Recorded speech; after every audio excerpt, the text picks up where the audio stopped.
Hello. We're still waiting for the other two speakers, or actually, no, three of them already missing. So a bit more patience.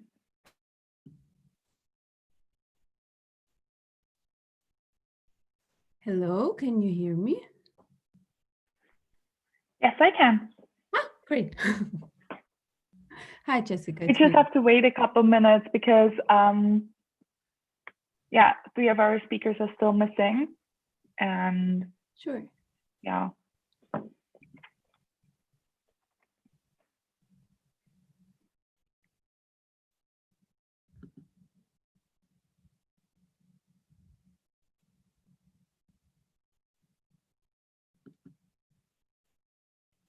Although I have no clue how to switch on my camera. So there's this camera sign on your left bottom. Ah, now it's asking me because it didn't. Mein Video starten. Okay. Because nothing happened actually. Ah, great. Oh, great.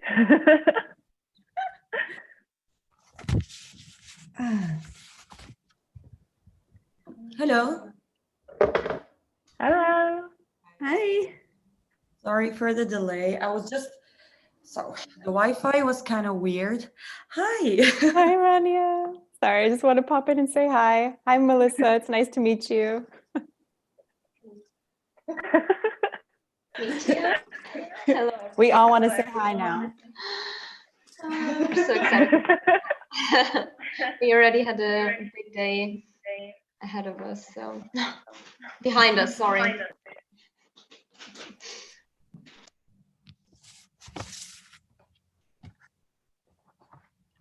Need to get something.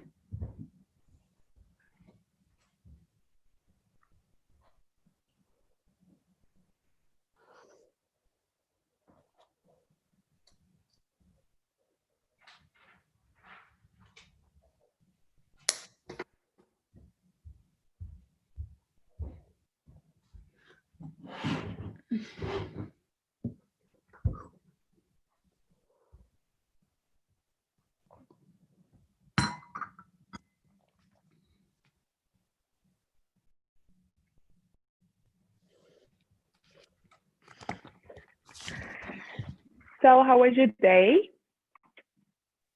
Lots of work? Or? Yeah. I mean, for me it was all right. I was just struggling with the Wi-Fi, so I'm finding a good spot. This is the best that I could find, but I had to close the window because there was the light reflecting. Otherwise, quite good. Not bad. Melissa, how was your day?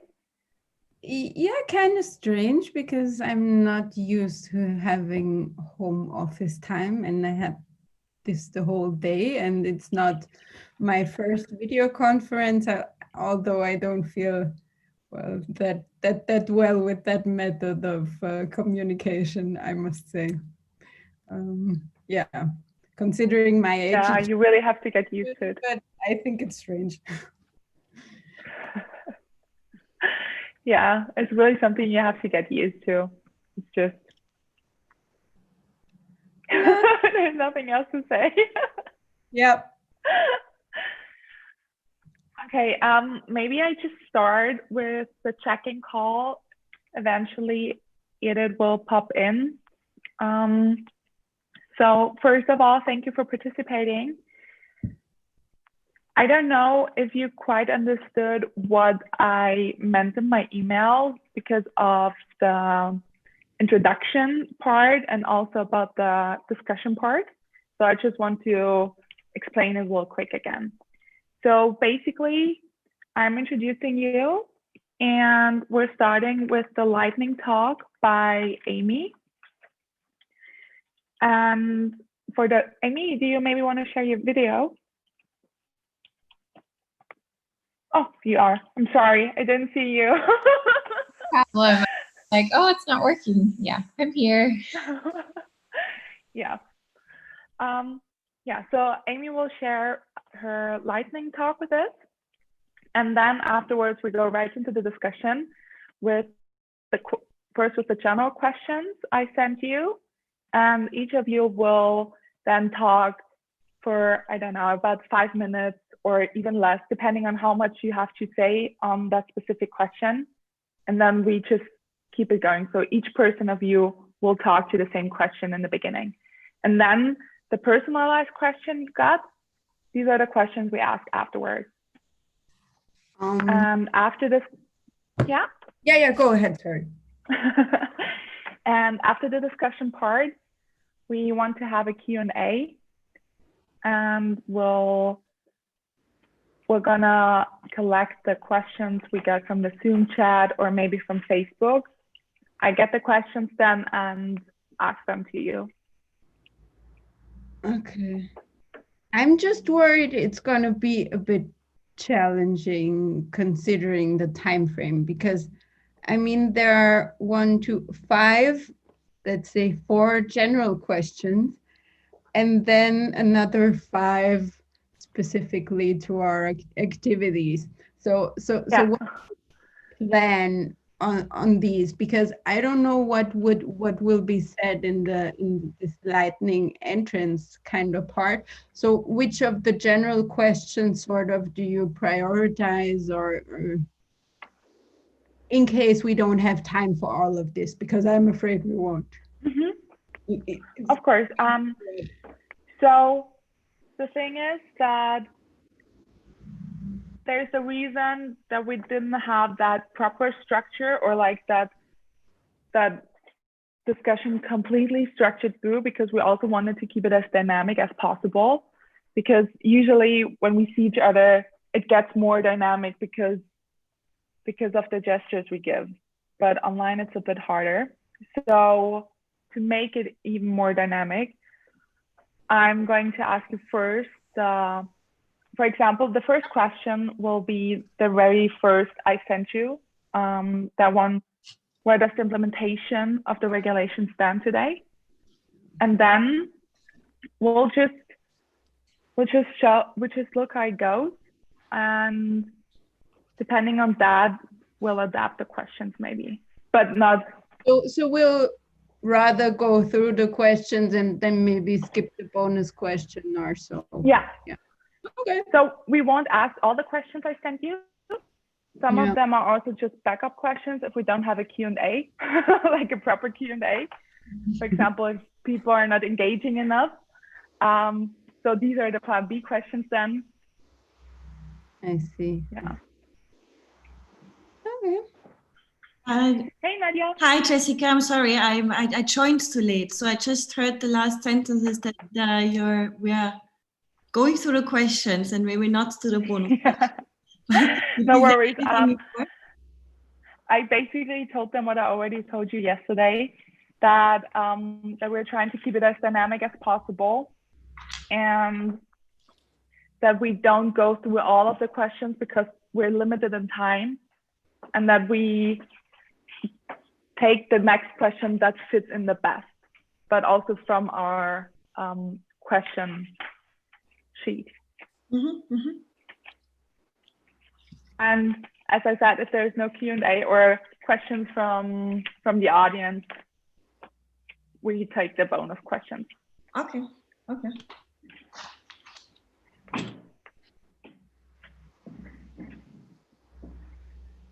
Yeah, do you have any questions so far?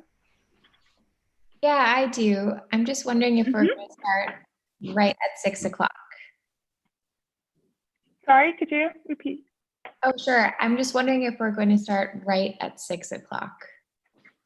Yeah, so at 6 o'clock, we're starting the panel officially, and maybe we have to wait until the couple of people get in again.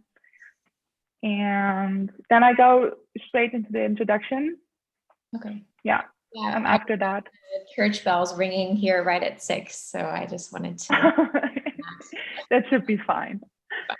I actually have 2 questions. So during the panel, do you prefer that I talk to you as Mrs. and last name, or are the prenames okay? Or do you I'm prefer? absolutely fine with the first name. Yes, me too. Yeah. Me too. Amy? Okay. First name is And I also have to admit, I'd like to ask you how to pronounce your last name, especially Amy. Do you want me to read your whole name or just? no, Okay. complicated. You can just say Amy here. Okay, great. And Rania's just Ali at the end. Yeah, Rania Ali. Yeah. And it's Melissa Mujane. Mujanai, yes. Mujane. Okay. Nadia, it's Nadia Schmidt. I don't know. Maybe it's pronounced different. You never know. No, quite. No. Boring. Okay. Yeah, that's actually from my side. I mean, so you have two options. So you can already stay in the chat and then come back with video and audio at 6, or you, I don't know, maybe you want to log off those 15 minutes and come then back, how you prefer. I prefer to stay here because if it's then not working, No. that's a problem. No. Yeah, same for me. Sure. I'll just mute myself and stop the video and then come back. Great. Me too, I will do the same. Okay. And Amy, maybe you want to take the time and tell our speakers about your lightning talk, like just a bit what you do. Yeah, happily. Hi, everyone. I'm very excited to be introducing all of you, so to speak, as a precursor. But yeah, I'm a PhD researcher for peace studies, working on WPS and implementation of national action plans in the EU. So I've been interviewing all sorts of people, almost 100 persons engaged in implementation work across various ministries and also civil society actors. So I'm definitely looking at, the extent to which CSOs are engaged in the implementation work. So I find it pretty fitting then to kind of introduce your panel here in talking about the role of civil society for WPS. So yeah, I'm excited to share.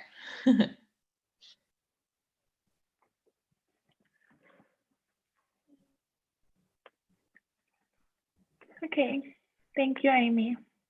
So it's so interesting. And we're really glad also to have students talking about their work, or researcher in your case.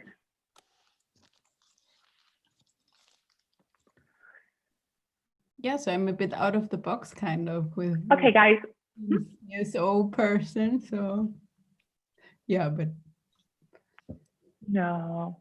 But fortunately, I have interviewed a colleague of yours with the Austrian MOD. So. Oh, really? Oh.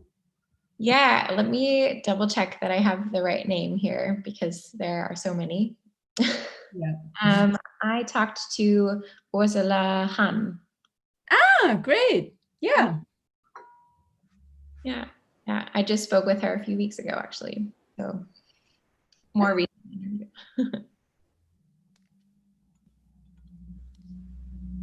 Yeah, speaking of that, Jessica, just for you to know, I'm doing this. Of course, I will talk about what I do with what I did in Mali and so on, which is related to my work at the MOD, but I'm doing this on private titles, so not as officially representative of the MOD, just in case when you're presenting all of us, just saying that I'm here on private title, let's say.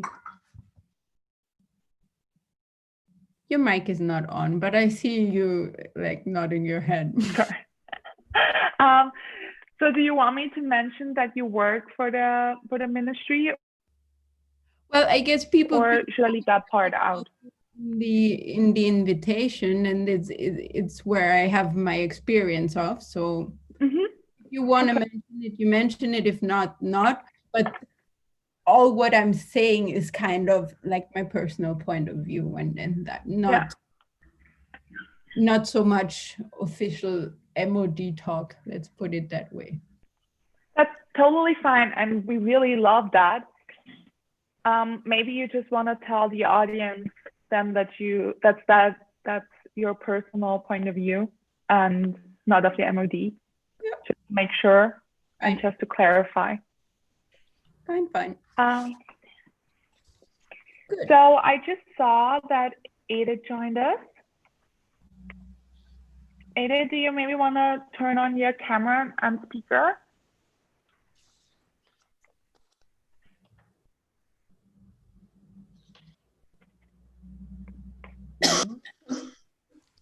Yeah. Oh, Perfect. disappeared. Just a second. Mm-hmm. I don't know what's wrong here. Just a second. Yeah, I step out. I get the other cable. Just a second. No worries. Just real quick. Obviously, because of the time, I had to shorten your bios a bit. So if I leave out something that is important to you, please feel free to mention that anytime while you speak. But the full bio you sent us are in our program. So.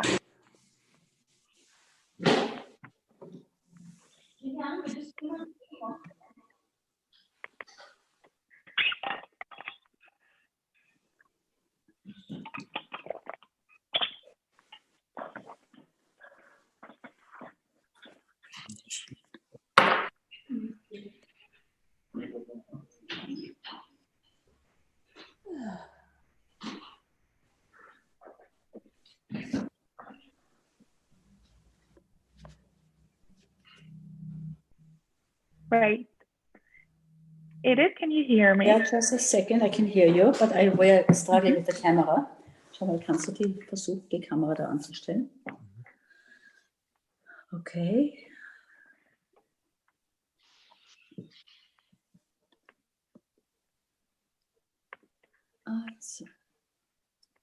Is it working? Yeah, I think it's up there. It's disappeared. Stop video, start video.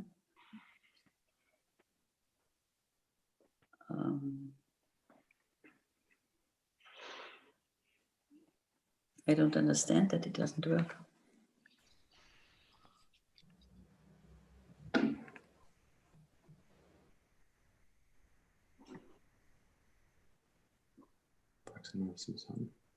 Can you hear me? Yeah. And camera is on too. Yes.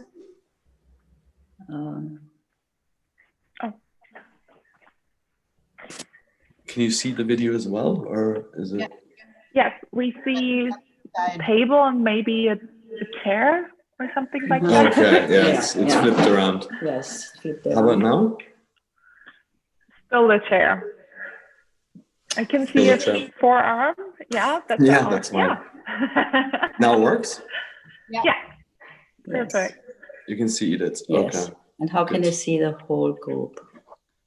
Not sure why you can't see your face. I'm not sure why I can't see all the participants on the panel. So when you I can see you now, yes. Okay. On the right corner, there's you. Mm-hmm. Oh, there we go.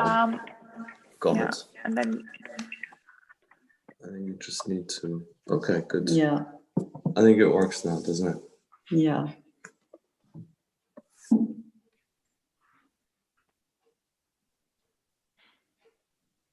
Yeah. Does it work now? Yeah, perfect. Fantastic.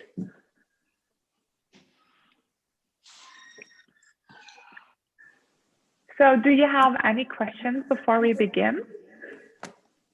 So there will be an introduction and by me.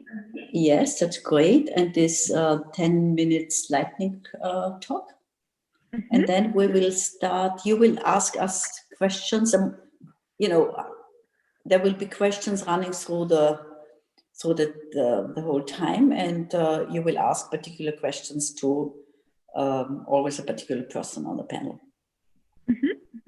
Right. Okay. So first we start with general questions, just to also get like some sort of input from you all or your perspective. And then while the discussion goes on, I take one of the personalized questions. Yes. Yeah. And then after the discussion, we're doing a Q&A with the audience. So the other WISE members are collecting the questions from the Zoom chat and forward them to me, and I get to ask you these questions then. Yes. Yeah.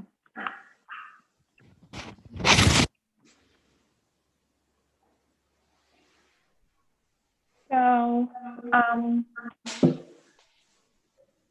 the only thing I wanted to ask you, do you want during the panel that we refer to you as Mishafno or as Edith? Edith, I think first name basis would be nice, yeah. Okay. If this is the common understanding. Yeah, all of the others agreed to the same. Yeah, of course. Makes it much easier.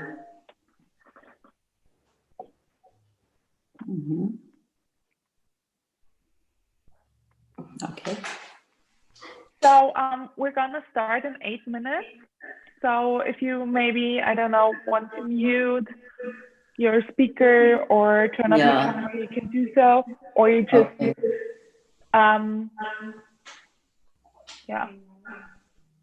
you can also just hang out. Okay, that's fine. Who will be the audience actually? So the audience will mostly young professionals or students, but with a background in international organizations. And mostly from Austria? Depends. So some of them are from Austria, some of them from England, and other countries. But wait, I can actually tell you.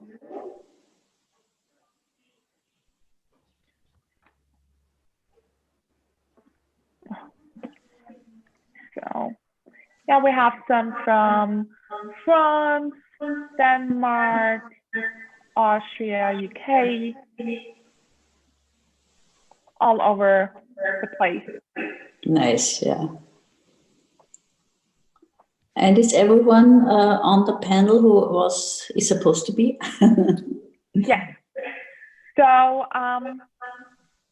everyone now online is some sort of speaker. Obviously, except of the WISE members, they're just here for the technical issues. But I'm also a WISE member. Great. Speaking of technical issues, hi Edith, it's Melissa. Yeah, hi Melissa. Good to see you. You, Jessica, I think your sound became not that good now because I can hear you double. There's sort of an echo that wasn't there before. So maybe, I don't know, it's with your headphones or you might want to recheck that. I think it's maybe from Edith because of her speakers. Because before that, it wasn't like that, wasn't it? Yeah. Edith, do you have headphones you can use? Actually, I have headphones, yes. I'll search for them. I hope I don't overpromise now. Okay?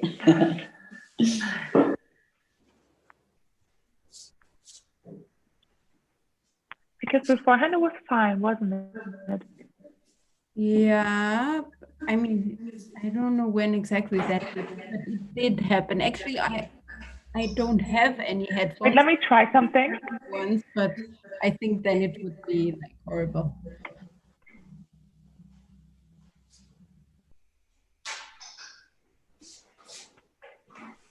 So we're gonna try something and you let me know. So is it better like that now? Yeah. Yeah, okay. Yeah. So no more echo. yeah, it was fine. Yeah, it was because we muted Edith and it's because of the speaker. Yeah. So maybe, do you have headphones with you?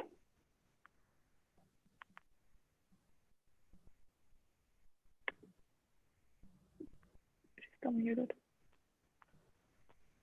Yay.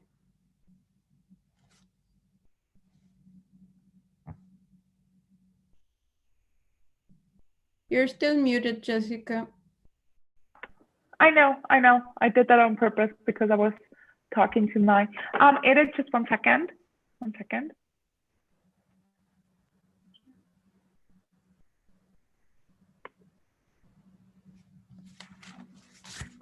Edith, can you, on the left corner, you have mute.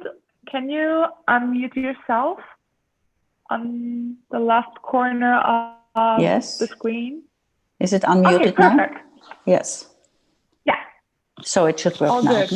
And I assume the echo is gone? Yep. I hope so. Yes. Yep, Wonderful. perfect. Yes. Okay. So I'll be back in a second, yeah? Mm-hmm.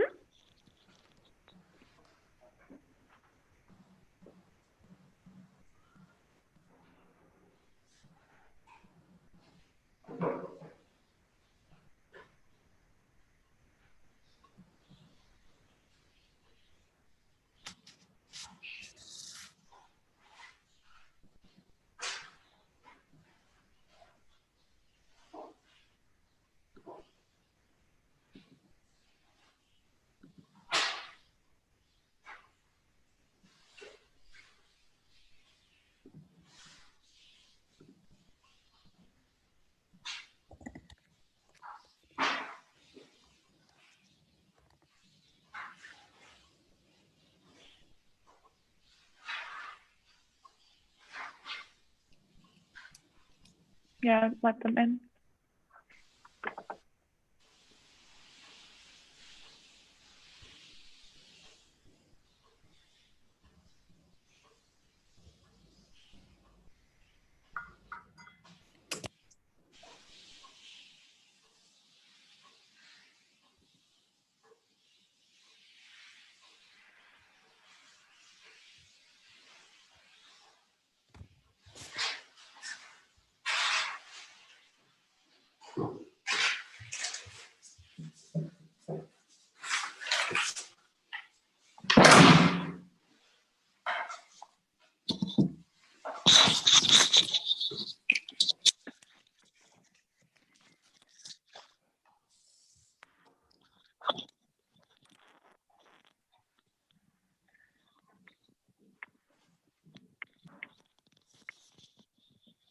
Okay.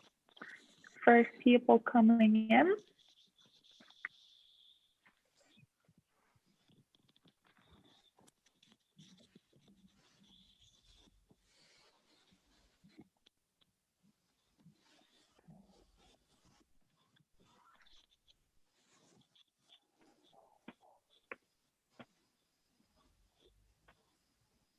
Yeah. Do another test.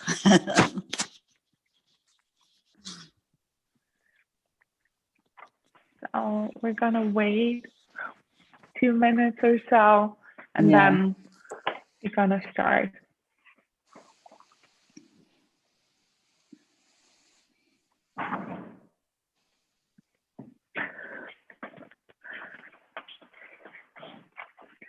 We're also streaming the panel on YouTube, so we might have more viewers than we see now in the Zoom chat.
Okay, I'd say we get started, and I think some of the people will join later. So good evening and welcome to our online panel discussion. On behalf of WISE Austria, I want to thank you all for being with us tonight, especially to our speakers. Thank you for joining us. My name is Jessica Yeller, and I'm a WISE board member and the moderator for tonight's panel discussion. For this session, we are collecting your questions for the panelists from our Zoom chat and the Q&A, but make sure you add an @ sign so we know to whom we forward the question to. We're starting with me introducing our speakers, and we will then hear a lightning talk by Amy Hare, and then get right into the discussion with our speakers. Okay, I'd say let's start with the introduction of our lightning talk speaker. Amy's a second-year PhD student in the Peace Studies and International Development Department at the University of Bradford. As a feminist peace builder and sociologist, she is conducting a comparative analysis on the EU countries' national action plans for the 1325 resolution. Welcome, Amy. We also have Rania Ali with us tonight. She's an award-winning journalist, mental health and human rights advocate. Currently, she's a public speaker and filmmaker, working with various organizations and media outlets, focusing on female empowerment, mental health, and refugee rights. Her first documentary, which was in cooperation with The Guardian, earned her 4 permanent international awards in 2017. Thank you for being with us tonight, Rania. Thank you for having me. Next, we have Melissa Moyanji. She was deployed as Human Rights and Gender Advisor into the European Union Training Mission in Mali in 2019. She works as a desk officer for the She works as a desk officer for Africa in the Directorate for Security Policy at the Austrian Federal Ministry of Defense. Her focus is on the cooperation with African partner countries, as well as the whole of government coordination with security and development nexus. Thank you for joining us tonight, Melissa. Thank you for having me. We also have Edith Schlaffer with us. She founded the international nonprofit organization Women Without Borders in 2001. The organization focuses on building up the competences and confidences of women to affect positive social change in countries of crisis. Edith focuses on gender-based peace-building strategies that harness the strength of civil society and building a new security architecture from the bottom up. Welcome, Edith. Pleasure. Last but not least, we have Nadia Schmidt with us, the director and co-founder of the Austrian branch of ICANN.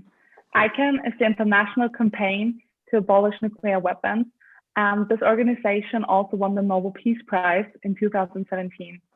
Before getting involved with ICANN, she worked in the Department of Disarmament, Arms Control, and Non-Proliferation at the Austrian Federal Ministry of Foreign Affairs.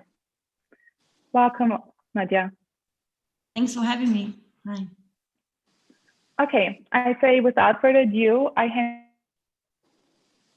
over to you, Amy, and you present your lightning talk. Wonderful. Thank you for that. Can you hear me fine? Okay, good. All right, so I will just jump in then and say thank you for inviting me to take part. I, of course, would have loved to meet you all in person, but it's wonderful to be here digitally. And as mentioned in the introductions, my name is Amy Hare, and I am a PhD researcher at the University of Bradford, researching remotely here in Berlin.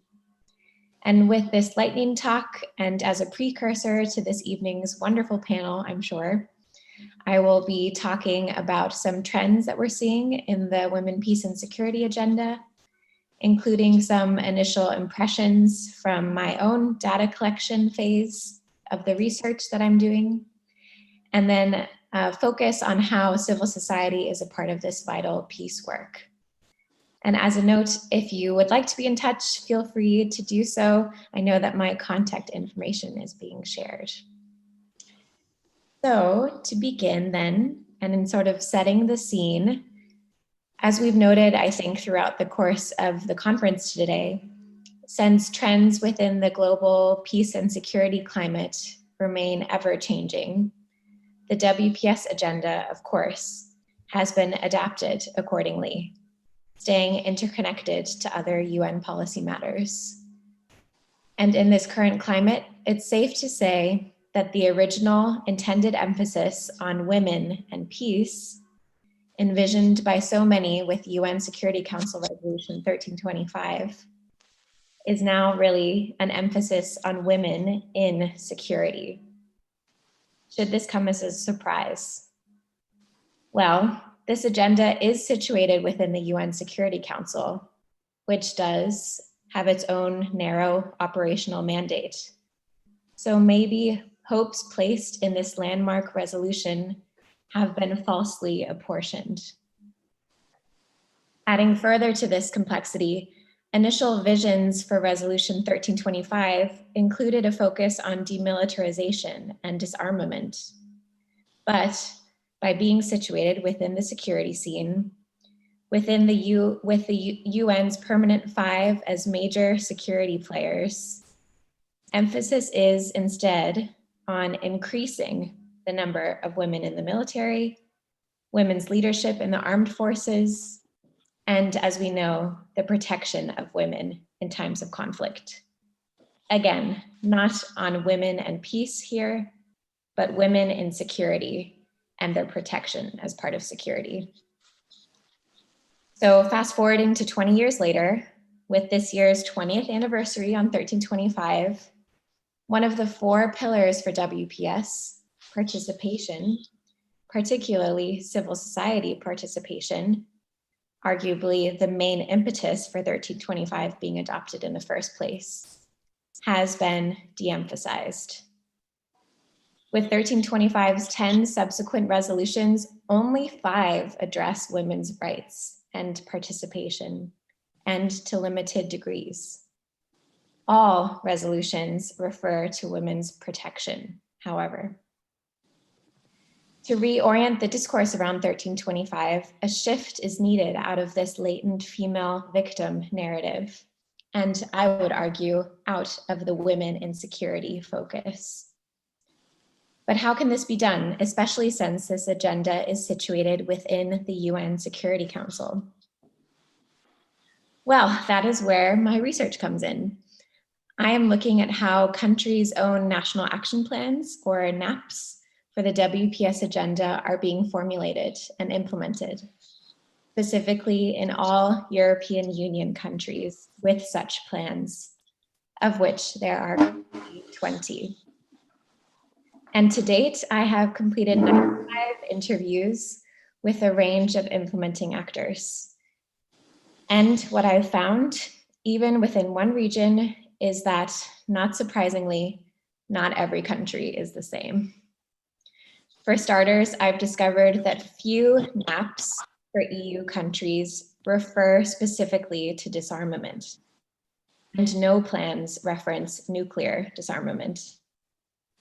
And while several make mention of women's participation in peace and civil society's participation in NAP processes, few specifically mention how women's participation will be planned for and who from civil society will be included. Why is this a problem?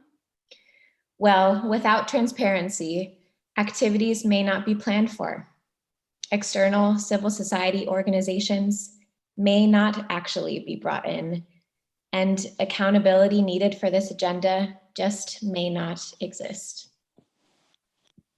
With so many EU countries, interviewees mentioned that their NAP exists just as a piece of paper, and that there's little to no political will to implement it, or that interest in the work varies depending on who is the focal point within the Ministry of Foreign Affairs or equivalent at any given time. What makes matters worse is that due to the effects of COVID-19, several interviewees already mentioned potential budget cuts in the years to come, which will impact any WPS related work for these ministries. One of the most striking findings from this interview phase so far has been the range in which civil society actors are actually engaged in this work at the national level. For many EU countries, which may be a surprise in circles such as these, few to no organizations exist that focus on women and peace. So when we as academics and practitioners always mention the need to include civil society in NAP processes, what if such organizations simply do not exist? What then? That's where I find the potential of cross-country and regional collaboration to be particularly important. Even in the EU, though, WPS coordination seems to be happening mainly on an ad hoc basis. That means that there are single persons, including lone NGOs, academics, even actors within ministries that are isolated in their monitoring and/or implementing work. What I hope to explore more is how external NGOs, even international organizations, can further bolster the work that is happening in country for these NAPs, and how point persons within the same ministry departments across the EU, so in ministries of foreign affairs, interiors, defense, etc., can more systematically share. And to wrap up here, I know that there is a lot to say and I could go on, but in thinking about questions for the future, a pressing one for me is, as the feminist peace scholar, how transformative and how participatory countries' work for WPS will be in the years to come. And how can we harness this potential for further regional collaboration, particularly in the EU? So some things for us to think about. And I thank you all very much. I'm so glad I could take part, and I look forward to this panel to follow.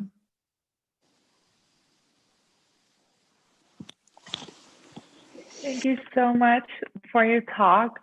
It was super interesting, and I'm really looking forward to your paper as soon as you release it. So please, please write us when you do so. We left Amy's contacts in the Zoom chat. You can contact her via Twitter or Instagram, or even write her an email if you have further questions to her. Okay, I'd say let's dive right into the discussion. Our first question for tonight goes to all of you.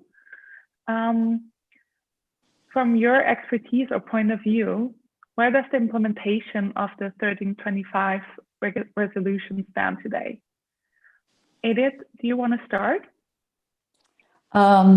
Actually, I would like to have a pass on that question and listen to you, because 1325 is not the key focus of our work, but of course we are connected with 1325 and supporting it. But I think it would be nice if somebody who's really working on the issue would frame it first, and then I can follow up and give examples from our work, how we are connected with 1325. Is this okay? Mm-hmm. Yes, of course. Melissa, you want to go on?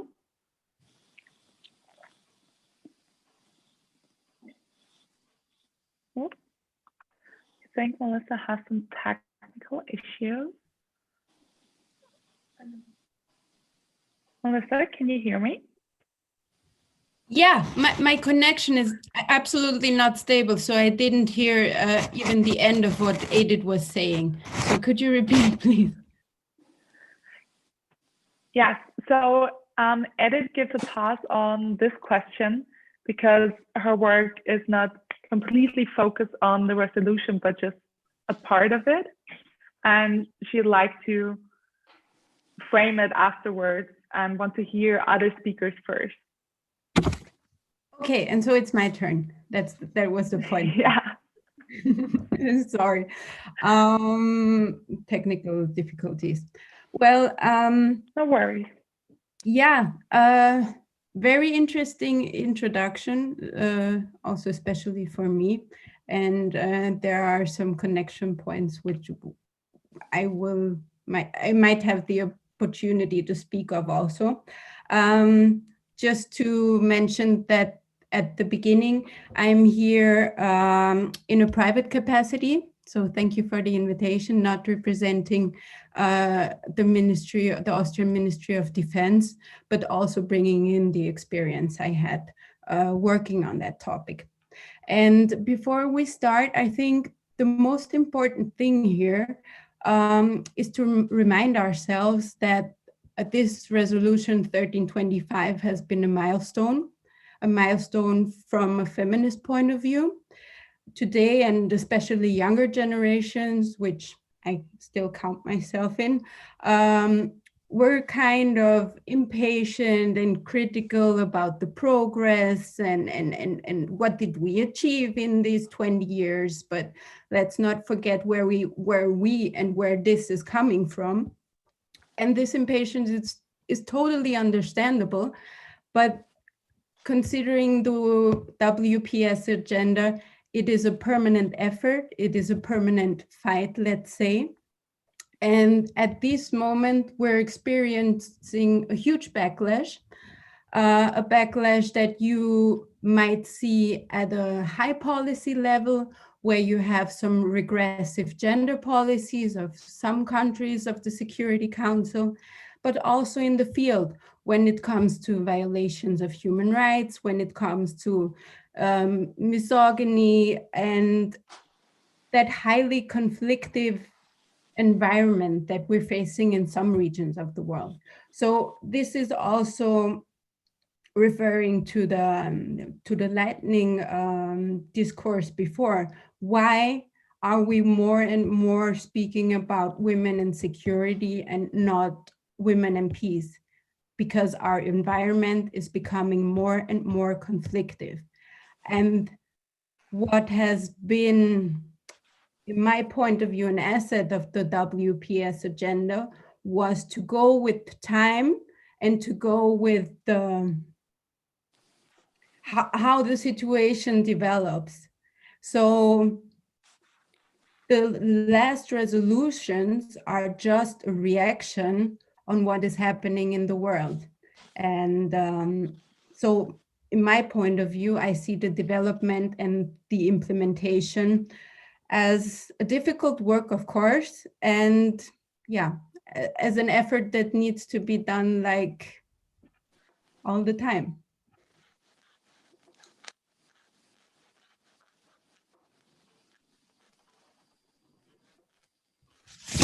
Great input. Rania, do you want to go next on this question? Yeah. Yes, gladly. Thank you. Thank you, Melissa. Thank you, Amy. It's really interesting listening to all the input that you have provided. And I have to say, Melissa, that I'm one of the people who are very impatient when it comes to the implementations of the 1325 and where it stands and where we're going with it. I do realize that it's very hard and it takes time, and it's not and it is still a milestone when it started and where we are right now. But as Amy said, that it's still until this day there's still this kind of victimization image of the women, and women are mostly participating in either security, as it was mentioned before, or delivering the delivery of relief and recovery efforts, but they're not very included as much in the process of peace building.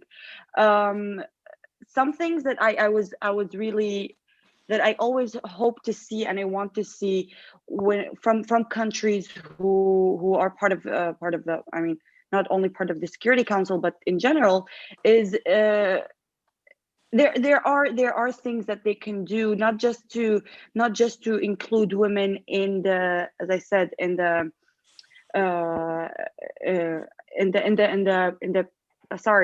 prevention or in the security in the security part, but also they can do for example, I would like to see that in the training activities for international peace operations, or I don't know, promoting, including civil society by promoting local peace initiatives that are led by women, and very importantly, to include more women in the decision-making processes and positions, right?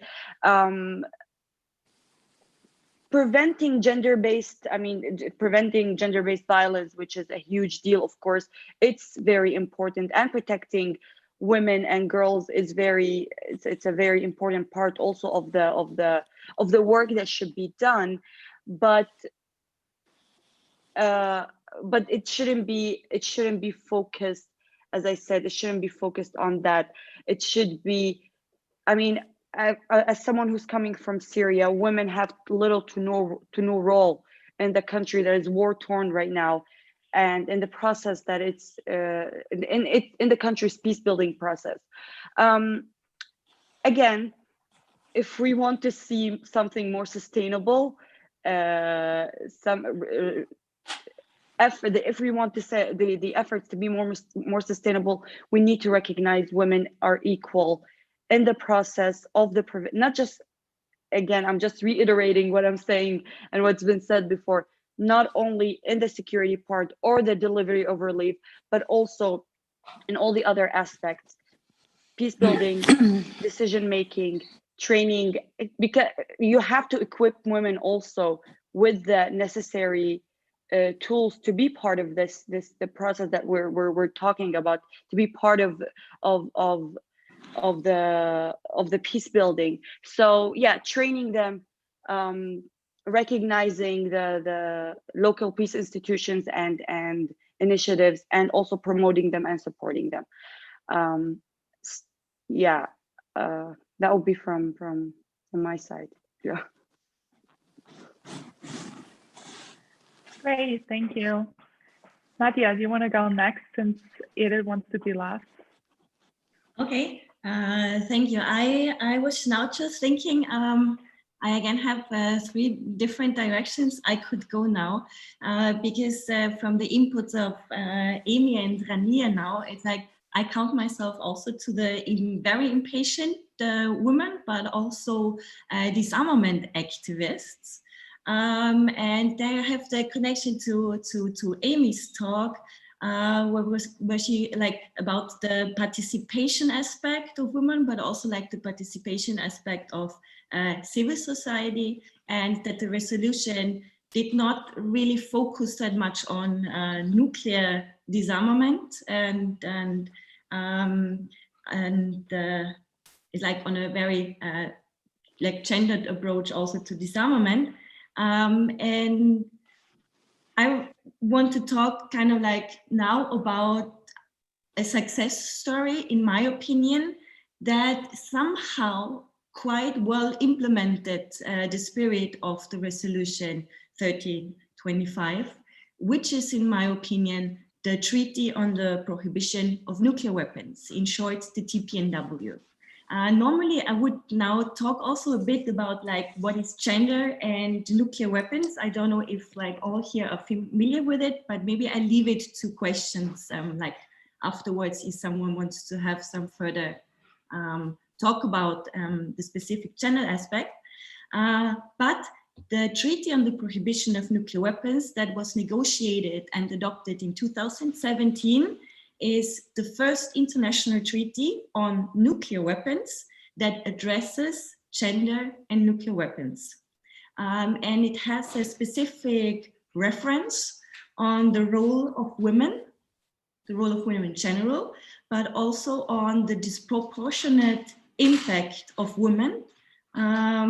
And this is like something that is quite unprecedented in international weapon treaties, and especially in nuclear weapons treaties.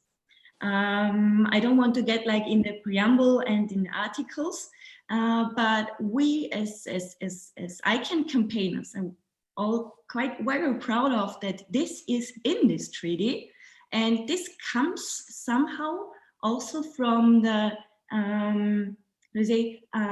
participation in this group who made this treaty possible. So not only the civil society who campaigned for it and worked together with like-minded states, international organizations, and like a big platform and coalition of a lot of peace and disarmament organizations all over the world, but it was also the inclusion of these groups in the negotiations itself.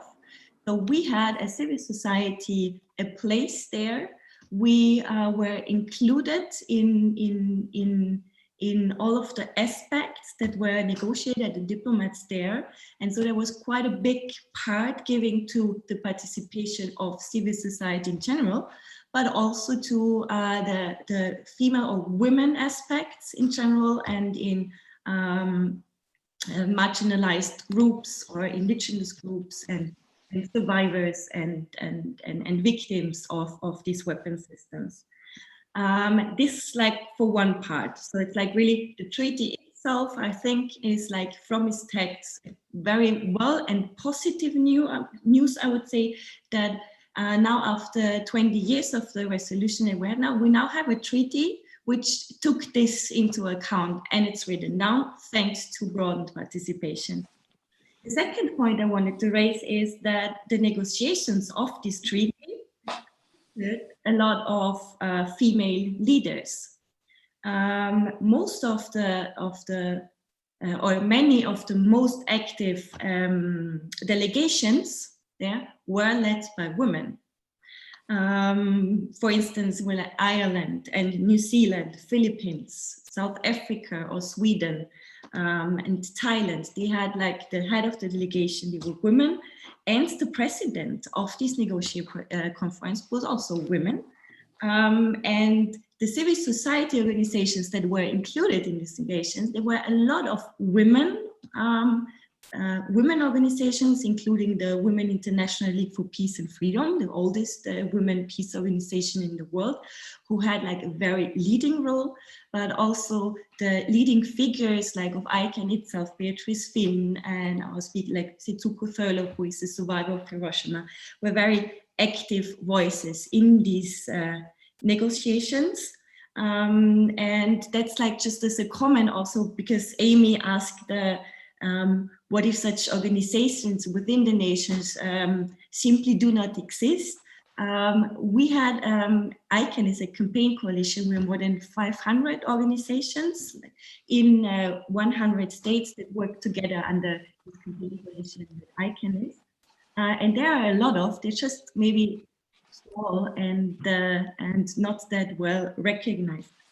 And yeah, so in my opinion, this TPNW is one of these landmark disarmament treaties, not only because it realizes our wish that it abolishes nuclear weapons, but also because it has like this gendered impact in there, and it's challenging a dominant gendered narrative that was built around the nuclear weapons field.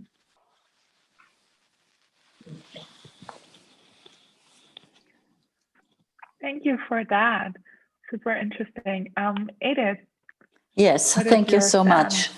So I find everything you're saying incredibly interesting and helpful. And we started our organization actually in the same year as the resolution was started. And this was for us actually the first activity to jump on the campaign, you know, to make the resolution known, to disseminate it. This was all very exciting. And I would not say that I'm impatient 20 years afterwards, but I do see that what we are actually missing, and we live in an extremely divided world now, in a conflicted world, that resolutions go only so and so far. Yeah. And the translation of the resolution into action, this piece is partly missing. I think all the players involved in it are working incredibly hard, but I think it's getting harder and harder to bring up these issues. And I totally underwrite that what you have said, Rania, that we should focus on the peace building part and not so much on the security piece.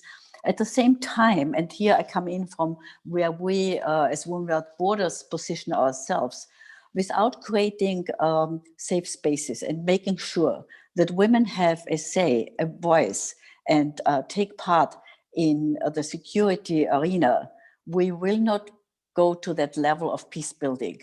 I mean, you coming from Syria, and we know so much about conflict zones. We get all these voices. We hear that daily distressing politics.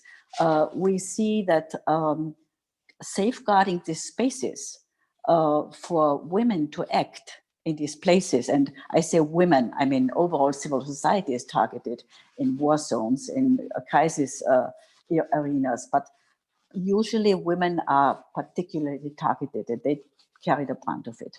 So I think that kind of positioning women in this so male-dominated security arena is incredibly important. Just take the example of Afghanistan.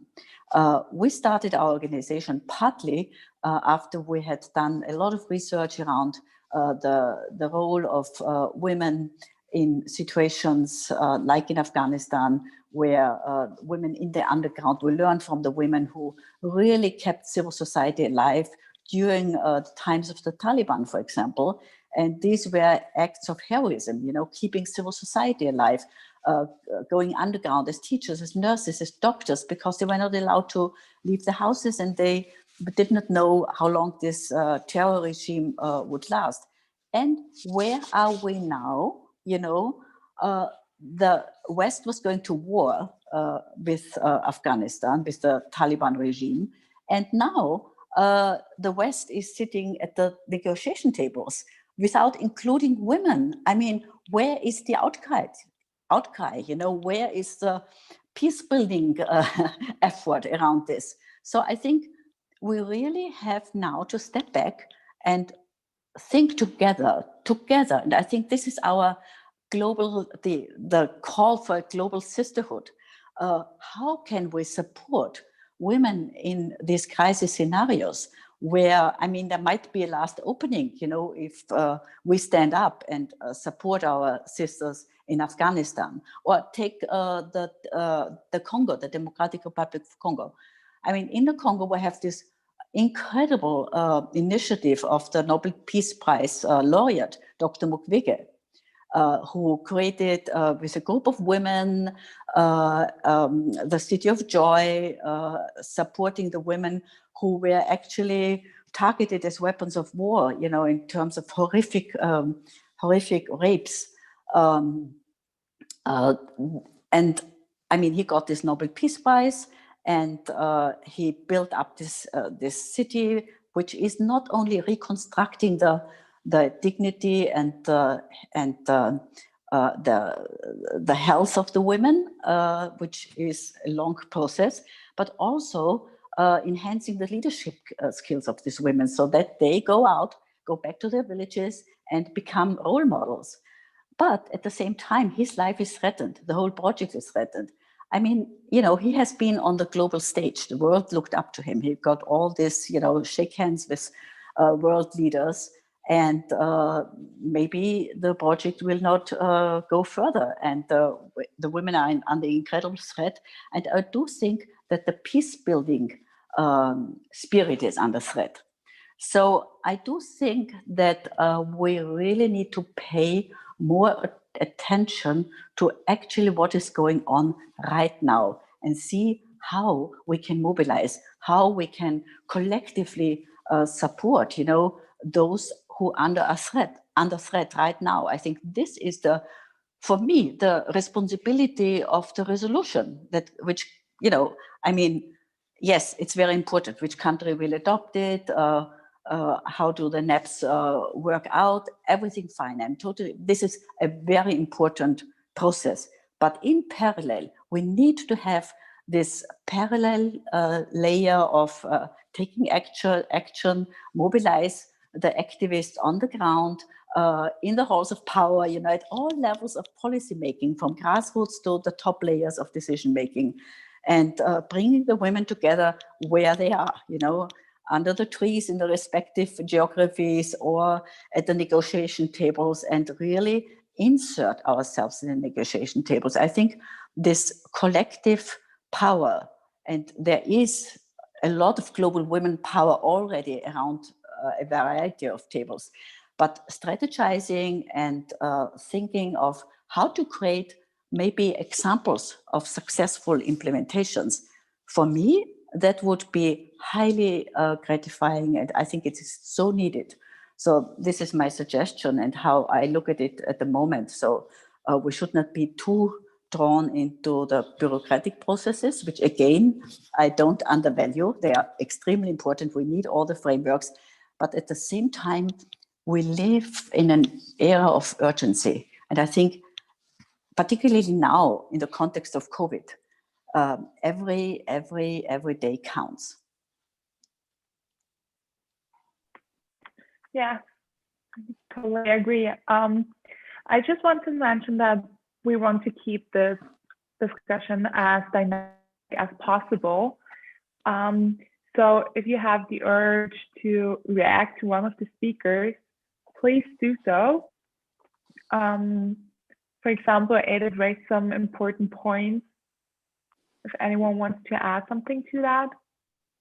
If not, I just go on with the next question. Yeah, I just wanted to add something. Edith was making a bit the connection already to what I was going to say.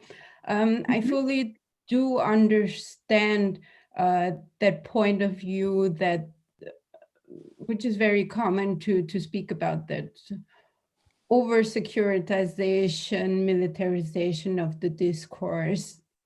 Yes, but I also do think that it's quite dangerous or not very productive to do that kind of dissociation, differentiation between the security sector on one hand and peacekeeping and peace building on the other, especially when we're coming to the context of the United Nations and those troops that are deployed for exactly peace building or peacekeeping, depending on the situation. So differentiations like this are not kind of productive for the effort as a whole, because what, for example, the Austrian armed forces or other stakeholders are trying to do in terms of security forces is making them as responsible, as reliable, as respecting human rights as much as possible, as inclusive, including females also within the armed forces that we are training, for example, in the mission in Mali. It is making sure that the armed forces are like the image of the population, representing the population and protecting the population. So to completely differentiate and like giving the impression that peace building and peacekeeping efforts can only come from civilian grassroots activism is not taking into account the efforts that could be made in other sectors or on other policy levels. Melissa, I totally agree with you. And I think there's no competition between the various efforts. Not at all. You know, peace building efforts and bringing the female perspective and include, you know, females in these processes is extremely important, you know. And but at the same time, I think that civil society players also have a role. Can you hear me? Yes. Civil society also does have a role to understand and to support these processes. And I think, I don't know who said it in the first statements, that training, that building the competence and the confidence of women on the ground and also of supportive men within the civil society is, I think, the way forward, so that we all work together on this.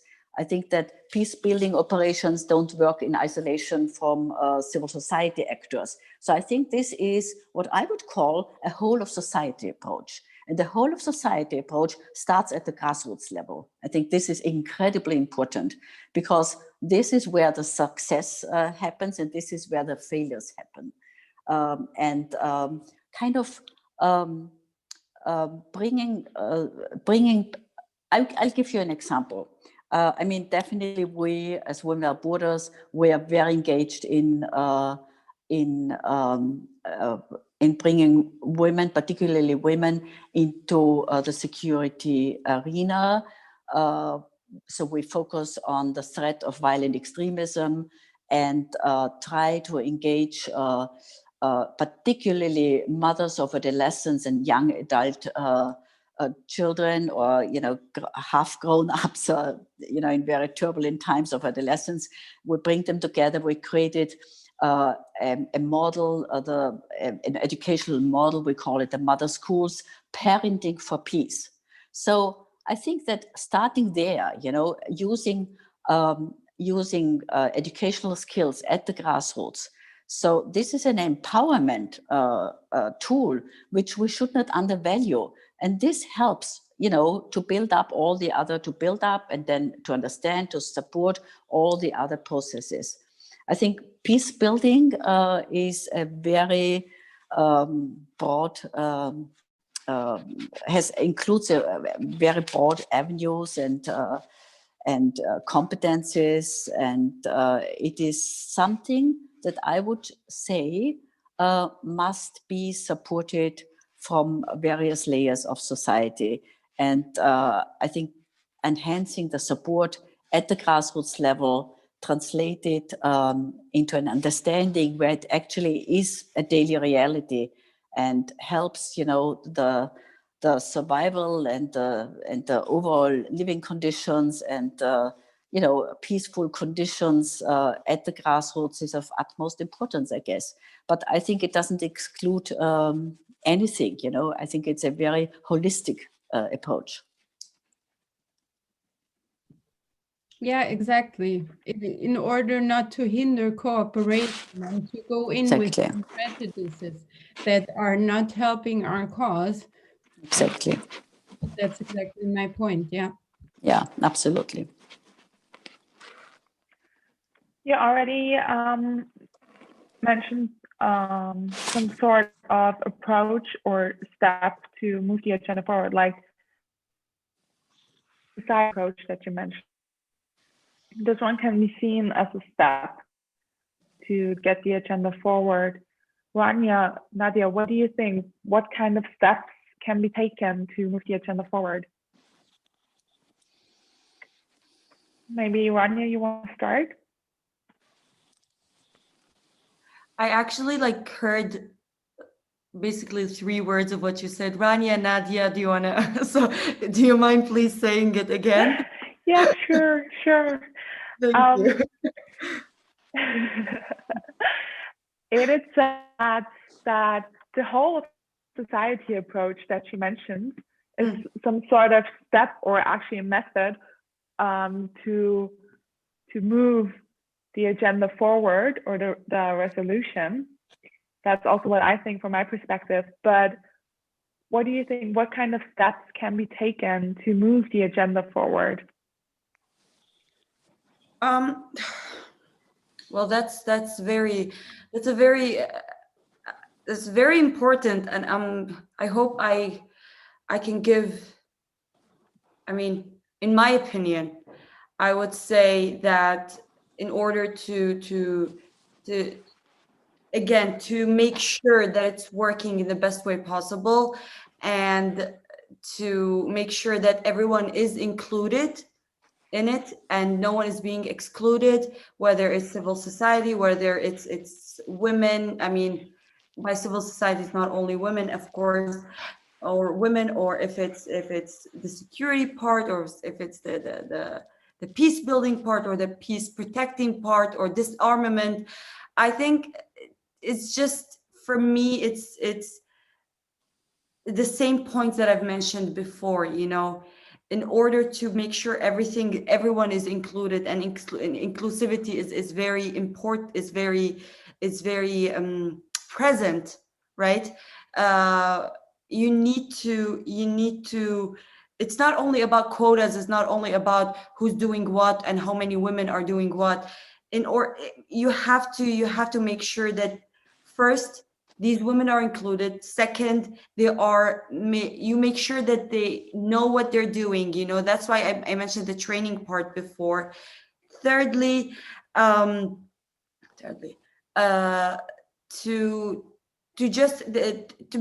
make sure that there's actual cooperation. There's not just one part of the deal is being done, but also the other parts.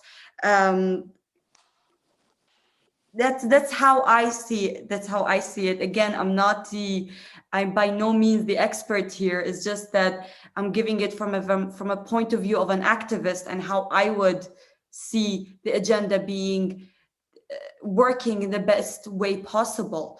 And I know that people who are working with the UN, as whether they're part of the whichever organ of the UN is, they're gonna have a different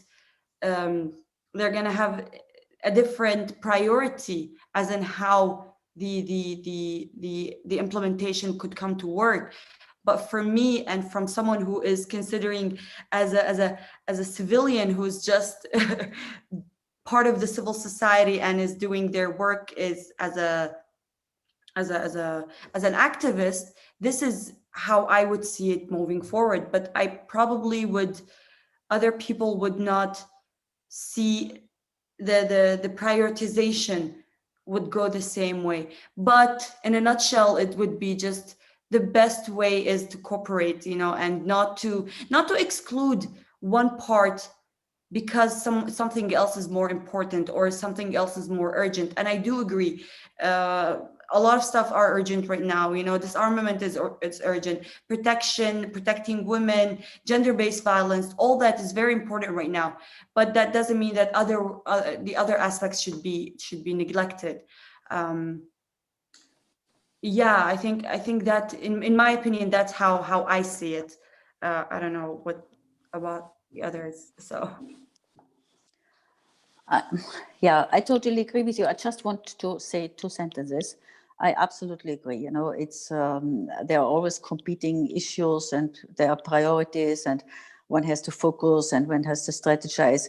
At the same time, now, particularly in the era of COVID, I think women are in such a difficult situation, unheard and unseen of. I think this is such a huge backlash, and Guterres has named the problem, that the silent pandemic is gender-based violence.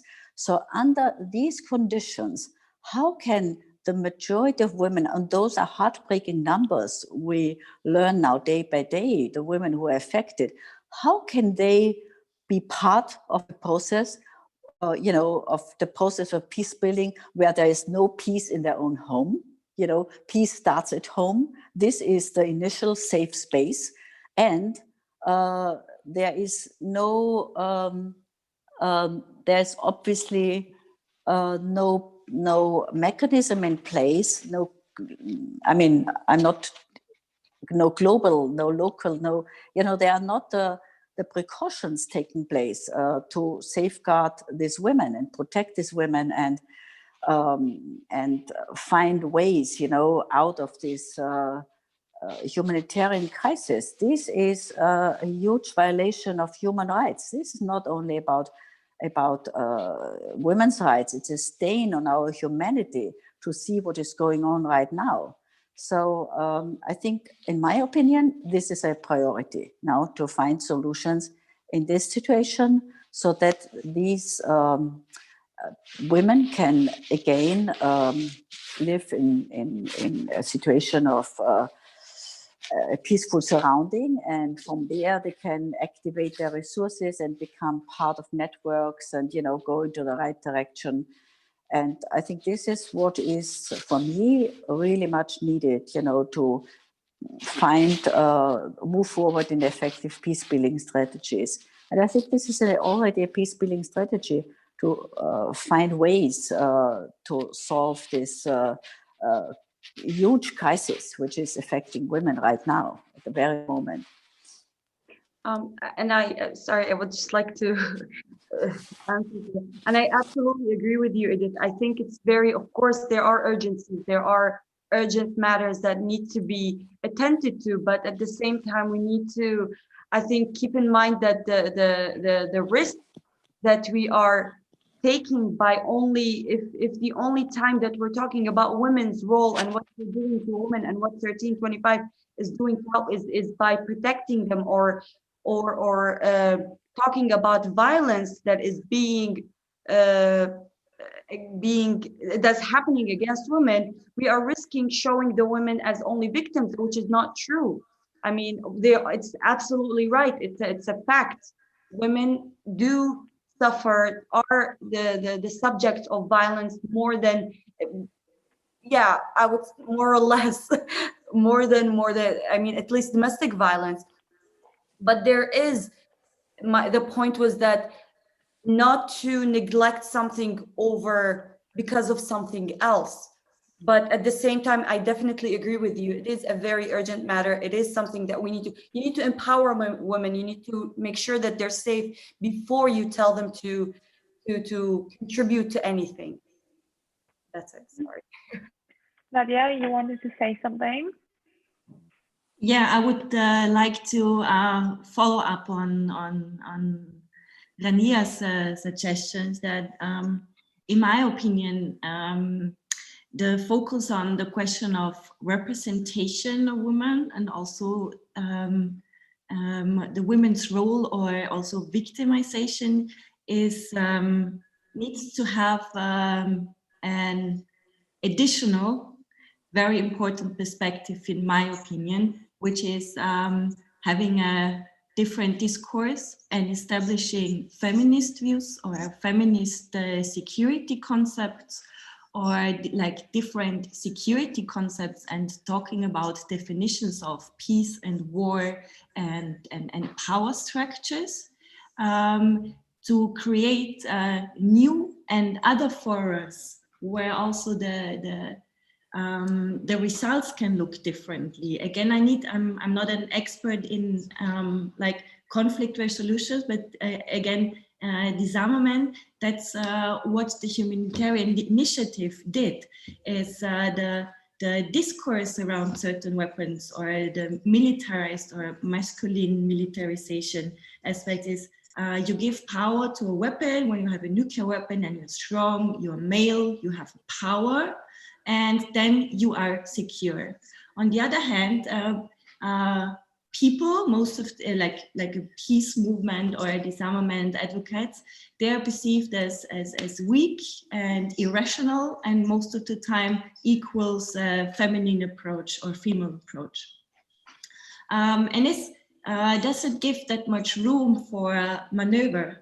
But instead, like starting from a viewpoint saying these are gendered and power problems and gender relations that we need to look at, how different discourses, but also the forums around it that are responsible for negotiating treaties or deciding are what the structures around there, and build up other ones or start from a different point to not only have a better representation, but also to be on a new track, kind of like to realize really like new solutions for long-lasting problems. I don't know if this was now. Mm-hmm.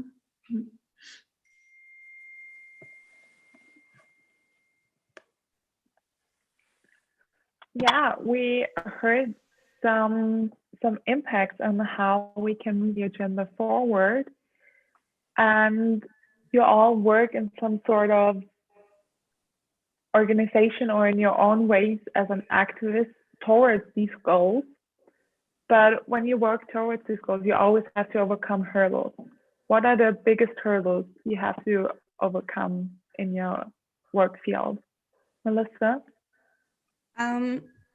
Thank you, Jessica. I just wanted to add something about the history of the WPS agenda concerning the emphasis there are in there.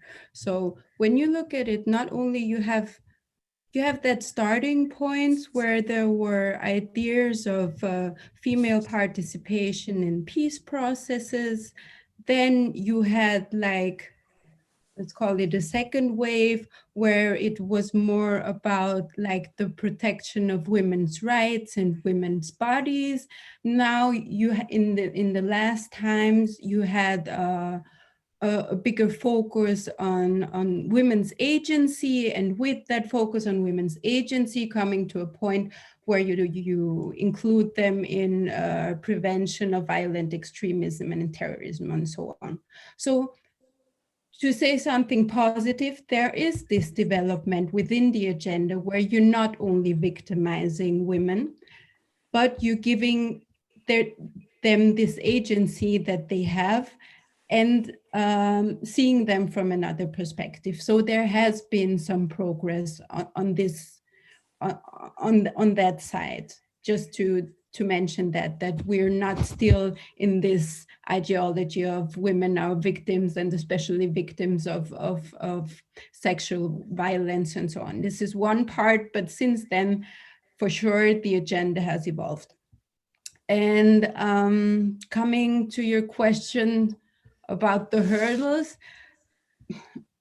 my personal one, which I also think is very much where the whole WPS agenda stands, is to be caught between that idealism and the realism. When in international relations and in international politics, I mean, the actors that are around, they have interests, and they're acting according to those interests. And sometimes I find it difficult to maneuver in this kind of realm without losing my ideals. For example, when you want to bring forward the WPS agenda, sometimes you might be in a situation where you use instrumental or simplistic arguments to like say that, yeah, female brings something to the table, yeah? For example, when there's always been this discourse when you talk about prevention of violent extremism and terrorism to talk about operational effectiveness and what women can bring in the security sector in terms of intelligence gathering. So what's the added value of women? And on the other side, you hear a lot, which I fully have to underline, that these are arguments that shouldn't be necessary because nobody's asking what men bring to the table and so on. So you have these right-based like arguments, which would just be, of course, women should participate in the security sector. Of course, they should participate in peace building because it's their human right and they're just 50% of the population. But sometimes these arguments don't work. And then you're in what I call realpolitik, where you should like bring arguments that are related to the interests of the actors in order to bring your agenda forward. And this is so a bit the big hurdle that I see for all of us. Of course, all the criticisms with the agenda are like understandable. Also for example, from a post-colonial or decolonial criticism perspective, you could say like all the topics that are within the WPS agenda, who is setting the agenda, whose interests, whose topics are these? Are these like women from the global south that are really concerned that are setting these topics, or are these women from industrial countries from the West? Yes, this is all like valuable criticism, but this is where you have sometimes to maneuver between idealism and realism, in my point of view.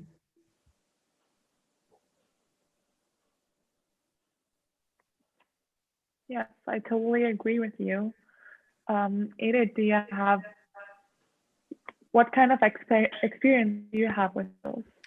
Do you feel the same struggles? I think we work in our main work currently is focused on preventing violent extremism and working with women at the grassroots level, that they become stakeholders in this prevention space, which I think is a huge jump forward.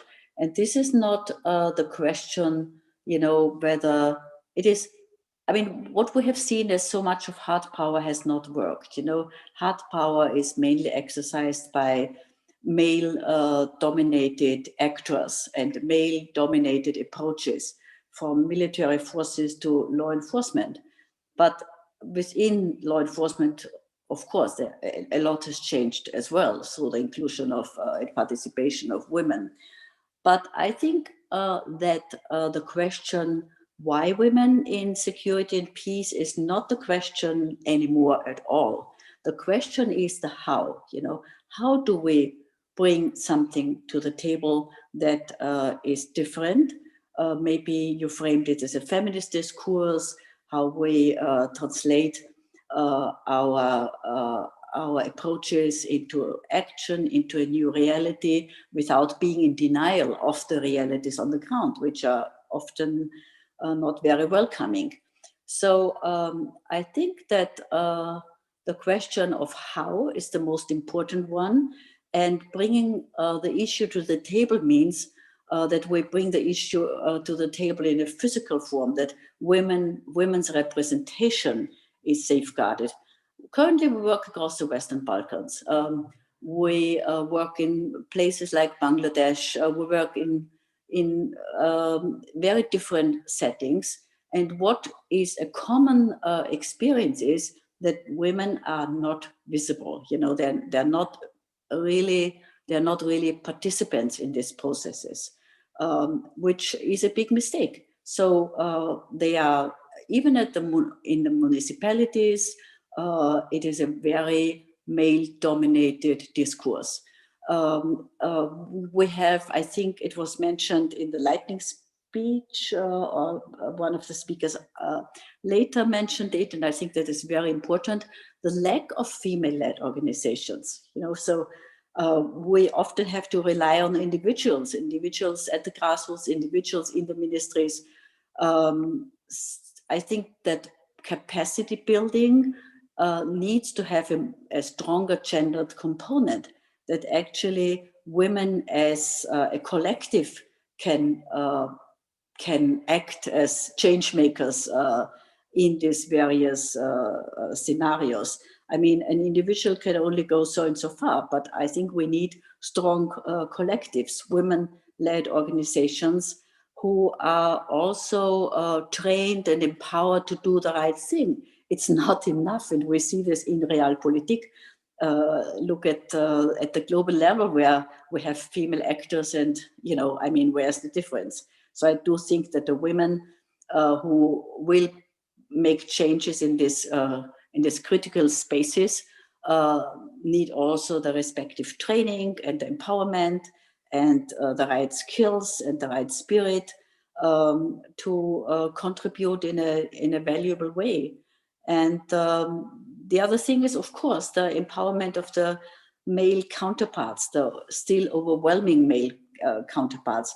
They need to, if we want to train women as peace allies, as security allies, we also have to see how we break into the male domain, so that we have the right support on the other, understanding the support vis-a-vis the female space, the upcoming female talent pool, I would say. So strengthening the female talent pool is the one thing, but actually translating these ideas, the mission, the strategies is another thing, and building these bridges. This is I would call it an empowering dialogue on both ends.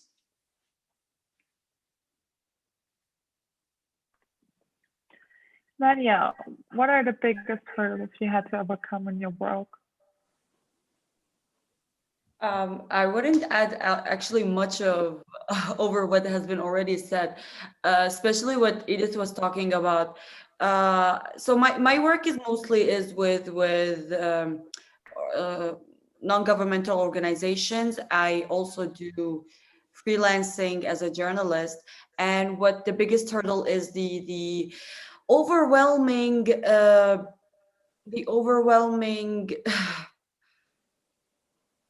I don't know how to put it in the best words possible, so it doesn't sound very wrong.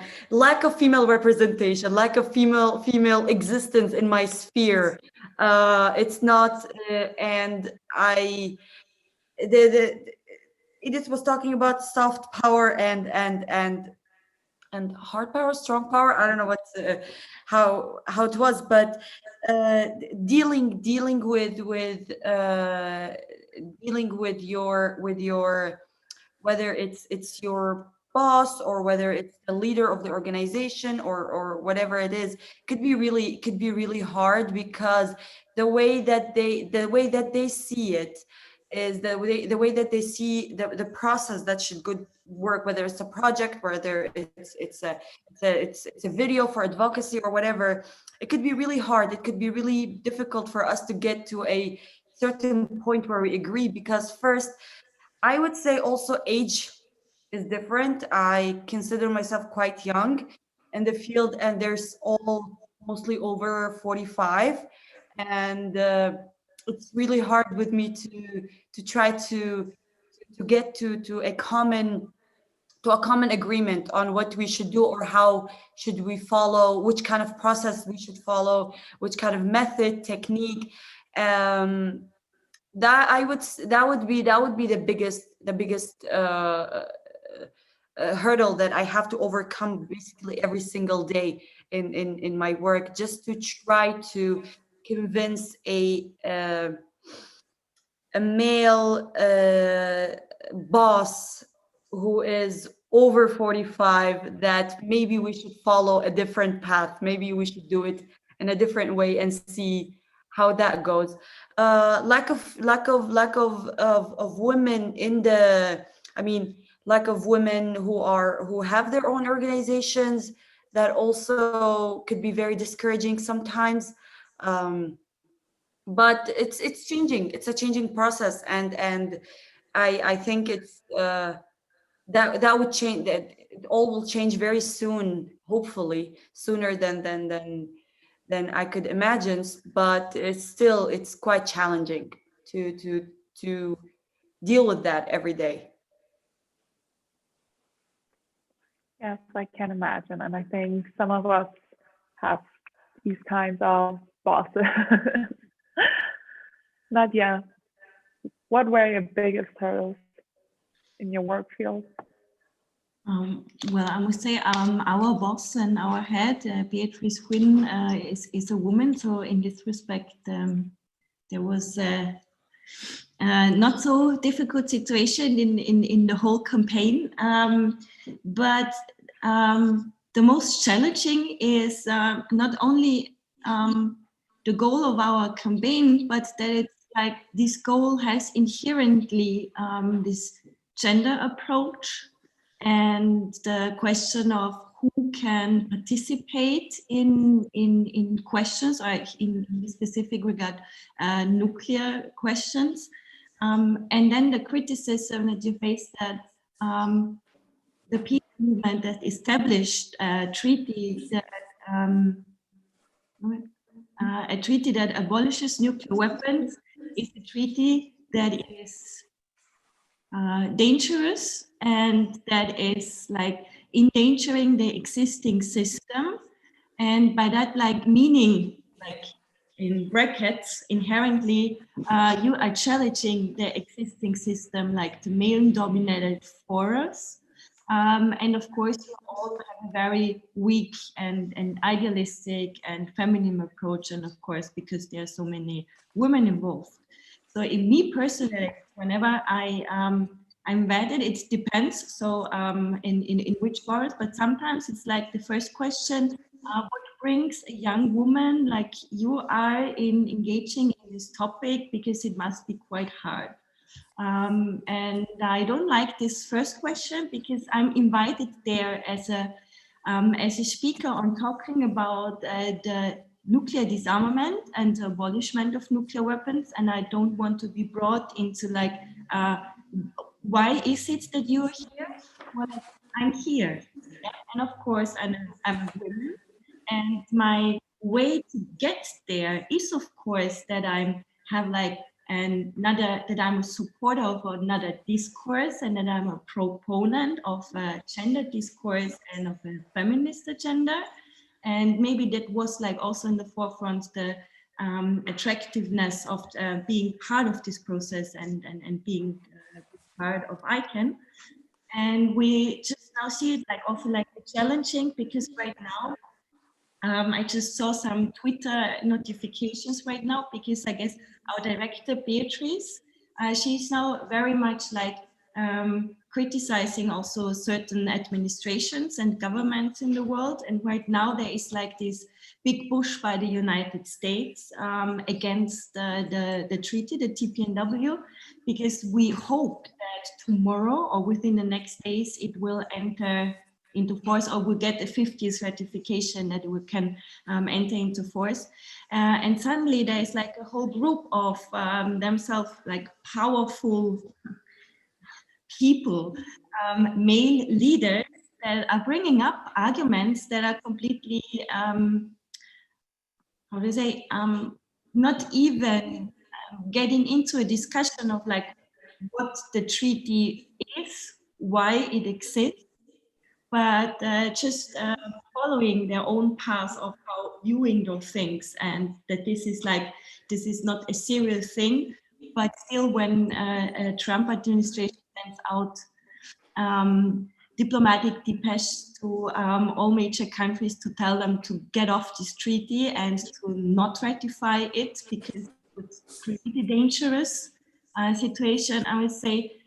But well, we established the discourse in getting like, let us talk about this weapon itself, if not if it's powerful. And so it's like the difficulty, not that much the question of how to get the representation, because we in our field, I think there is a lot of happening and a lot of possibilities to engage. But the problem is like, who is taken serious, and on which basis do you lead a discourse?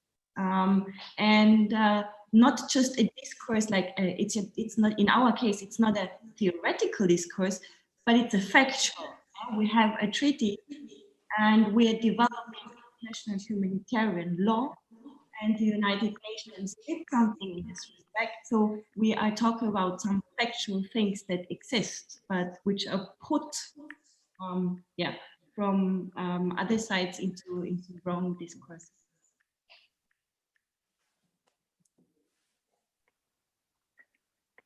Thank you for your input. We should slowly, surely get to the Q&A of our discussion. And we already have some questions. One question from the chat goes to Nadia, and it says, you mentioned that it's necessary to introduce feminist concepts in security policy in order to change its discourse. Other than human security, can you maybe give a couple of examples? And also, how do you assess Swedish feminist foreign policy, or French or Mexican for that matter? Are they on the right track in terms of streamlining the feminist approach into all areas of foreign policy?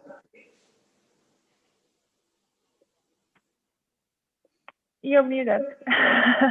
Thank you.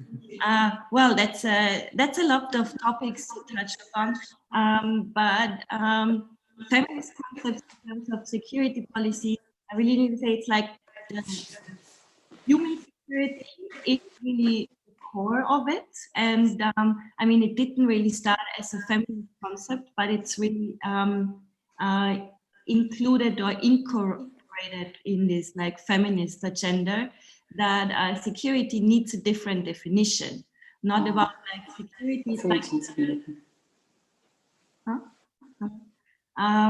That security is like the title of like how do you say, less arms, more peace, is like security is this defined by the type of weapons and the amount of weapons do you have, or is security defined in a different way? And right nowadays I think it's quite a lot of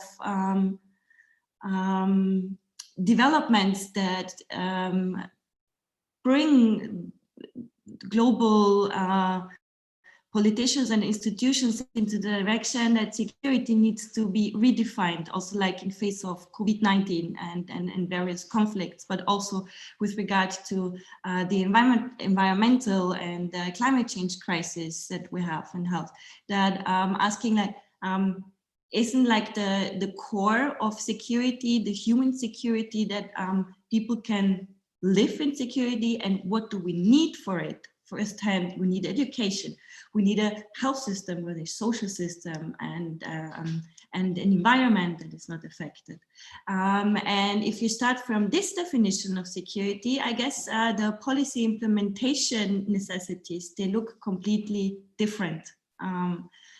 So yeah, I really wanted to focus on this human security concept and how what if like Sweden are on the right track. I would say, I mean, there are a lot of things to criticize in there, but at least they have a feminist foreign policy agenda. So they decided to streamline their streamline their foreign policy according to feminist principles and approaches, and establish some gender mainstream and all that. And I would really see more governance jumping on this track of really included this perspective of a feminist foreign policy in their foreign policies.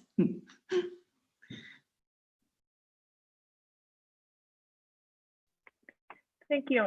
I'm sorry.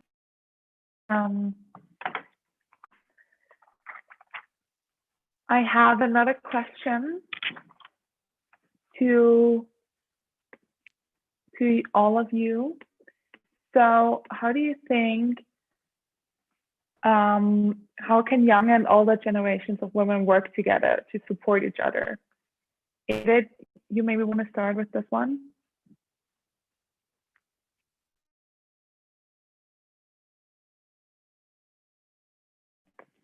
You're muted, Edith. Mute? Can you hear me now? Yeah. Yes.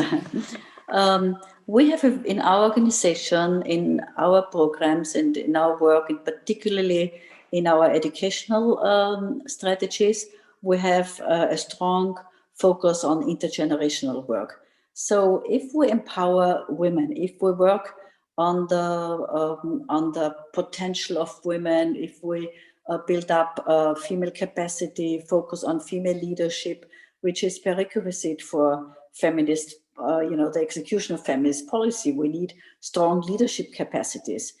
If we do all of that, I think we're going into the right direction, and not only for ourselves and for the inclusion of women and for the participatory processes, but also serving as role models for the younger generation, for the upcoming young girls and boys. I think this is incredibly important that they get the right perspective, that the older generation, the more experienced generation paves the way, and with all the means that are available, and push into the right direction and support this leadership capacity for themselves to open doors, which maybe the younger generation is not yet placed because of they don't have maybe the access to the resources that are needed. But I think a huge responsibility lies with adult generation. And for this reason, we absolutely focus on this empowerment component and the responsibility of particularly parents, the mothers and the fathers, and they play critical roles in the lives of their children. They are more or less the first school, and building up this pool of role models, I think, is a very important process. This is not either or. I think this work has to go hand in hand, with old and young. This is a daily dialogue, a dialogue in action. Thank you for this. We have another question, Melissa. This one is for you. Feminist security concepts were mentioned by a number of all of you, but what would a feminist foreign and security policy look like in Austria?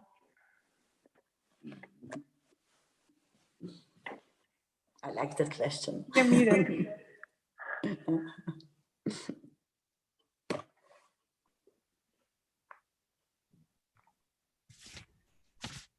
Yeah, tough question, I must say. There might be some reason why I'm not in politics. Exactly, one is that one. I'm not sure if I can answer that question as such. One aspect is for sure to really implement that definition of security as human security. I think that is one crucial point with it. Where I'm referring especially to that definition where you have these 7 aspects of security from this UNDP report, talking about economic security, human food security, health security, environmental security, personal, community, and political security. With that definition of security, you have another way of working together on a governmental level. You have that whole of government approach, and you might be more effective in the politics or the policies that you're developing. And this is also one crucial point with feminism, with the women and with the WPS agenda, that it's a cross-cutting issue.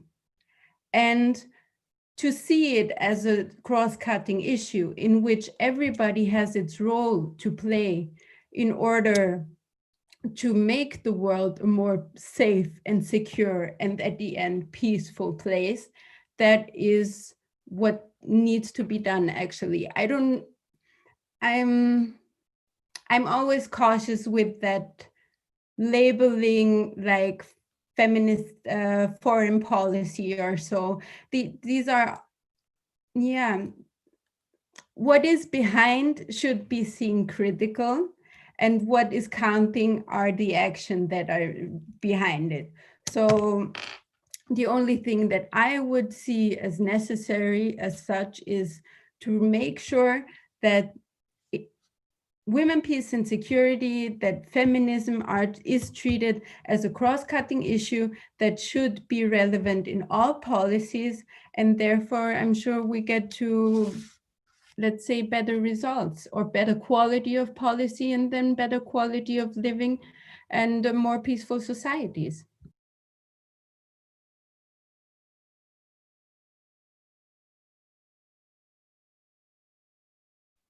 Nadia, you wanted to say something to this?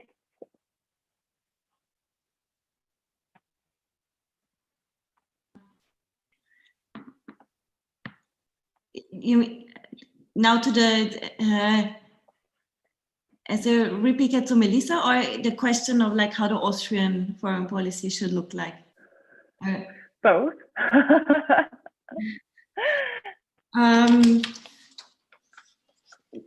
Well, how the Austrian foreign policy or general should look, it's also a difficult question, like in the factual things, because I'm just looking at nuclear policy and disarmament and weapons of mass destruction disarmament treaties. And there I must say, I think the Austrians have realized like all the things that feminist foreign policy asks for. So it's like more demilitarized view on security itself through supporting multilateral processes. And as being a neutral country, we're not part of NATO, so Austria this doesn't really need to discuss like the military aspects of, for instance, NATO, so this falls away as well. But definitely building up a system that is more inclusive and that brings more justice, but also cooperation to all societal groups that in foreign policy or in general, like security processes. I think there are still some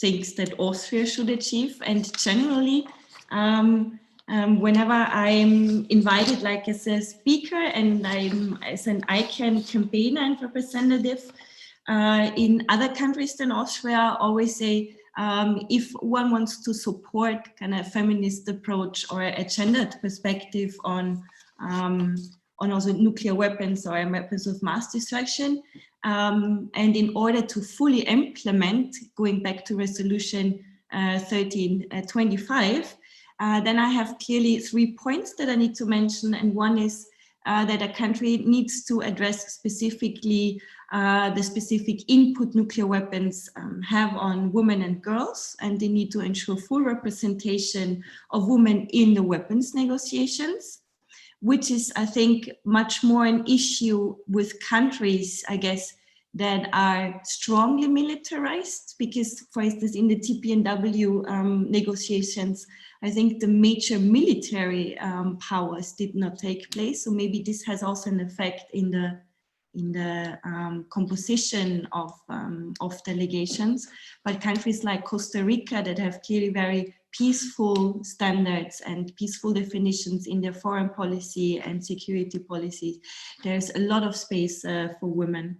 And the last point I really need to see as an ICANNer, a country that wants to fulfill feminist policy and also the resolution 1325 needs to sign and ratify the TPNW. Okay, thank you for this one. Just a quick note that Rania had to leave earlier because of an emergency. But some questions on policy making or feminist policy making in Austria is so interesting for you. Maybe Ada, you want to step in on this one. You're muted again. Hold up.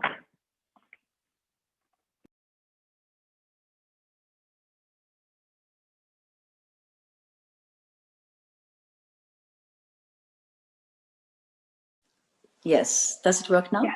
Yes. Yeah. Yeah, and I think Austria does have a role to play, and Austria has for a long time and still has been known and is still known as a neutral country, as a place for dialogue, and to revive this asset, I think, and bring in new dimensions, provide a platform, a global platform for female negotiations, female peacemakers, make unlikely dialogues happen in a safe environment. I think this would be a huge step forward and would be something, an opportunity to share the experiences of women from conflict zones, women from all over the world. So to brainstorm, share potential solutions, work on various solutions, come up with manifestos. I think this kind of space is very much needed. It's missing on the global level, and it would kind of connect local policymakers with global policymakers. I think a huge opportunity, providing a lot of insights, very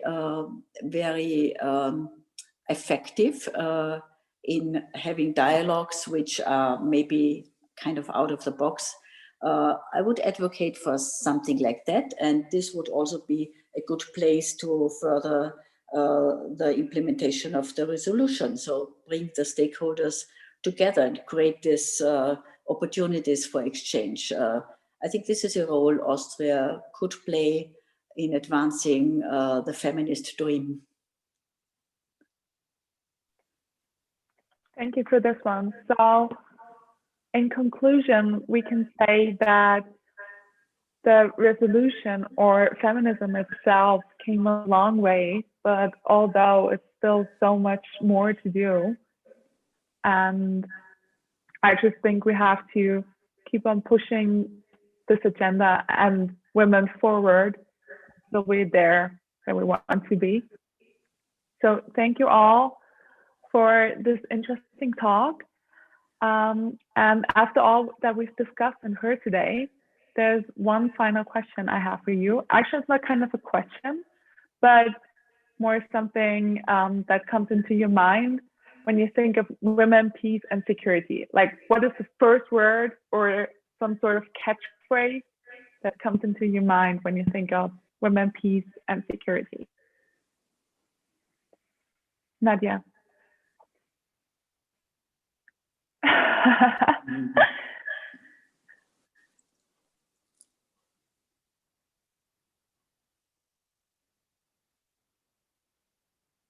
Don't think about it too long. It's something that just pops up.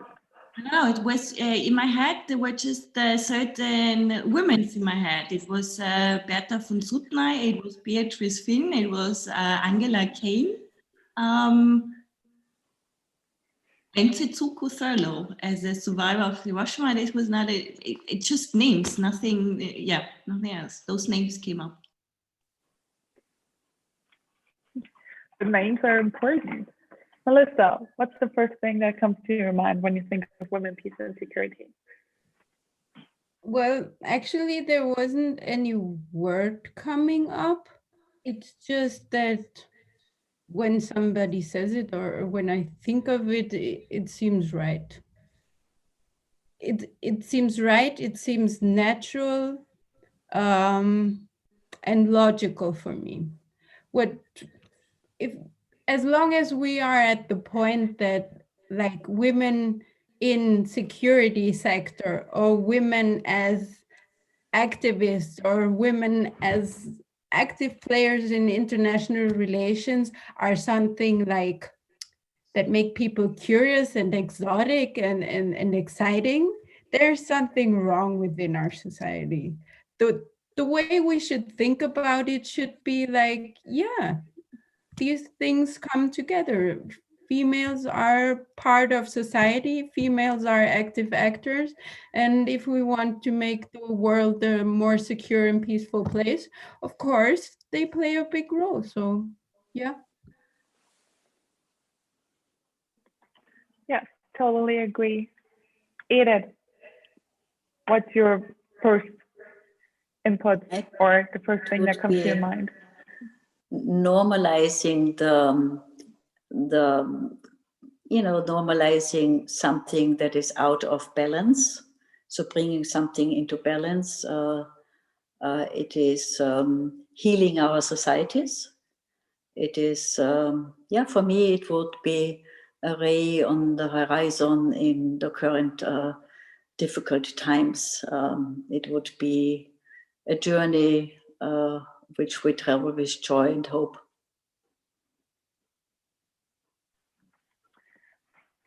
Amy, since we started with you, I think it's a good wrap up to end with you too.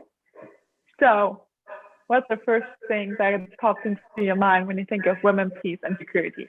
And your research topic does not count. Yeah, I mean, of course, for me, it's always been about participation. I know that I use the word often in my remarks, but to have an agenda that isn't just, policy driven and exists within and for ministries, for UN and UN related bodies, but rather something that can be embraced and valued and supported on the ground, in the field, at the national, at the community levels, being able to see an agenda that really was originated by the people and is for the people now moving forward. That's how I see it, participation, for sure. Wonderful words. Yeah, thank you all for this interesting talk and discussion. And thank you so much for taking your time and being with us tonight. After the conference, we are working on an outline paper, and we will post that on our website. Of course, if you're interested, you can also write us an email and we forward it to you. You can also follow us on social media for more information. And of course, there's always the opportunity to become a WISE member in case you want to get actively involved and participate. Okay, on this note, thank you so much and have a wonderful evening. Bye. Thank you so much. Bye.